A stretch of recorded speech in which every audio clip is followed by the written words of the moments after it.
that this grace that we receive from God that allows us to be able to do that is, this grace is an enabling grace. And the reason why I characterize it as this enabling grace is because I want us to understand that this grace is not just the broad term that we sometimes think of, like this unmerited favor that we receive from God. It is. Because grace is only grace when we receive it in such a way where it's not bought or paid for. It is given to us unmerited. But the Bible does tell us that there's different aspects to God's grace. And one of the common ways that grace is described in the Old Testament, it is the Hebrew word hesed, which is difficult to translate into English.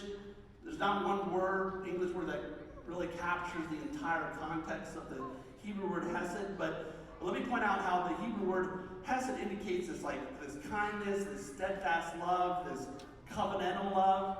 And all these ideas play themselves out. But the significant thing about when in the Old Testament it talks about hesed, this grace, it's an action. It's not just simply an attitude. It's not simply a state of mind. It's God doing something. It's God giving out his steadfast love, his covenantal love, his kindness, unmerited. It's an action. It's an enabling grace.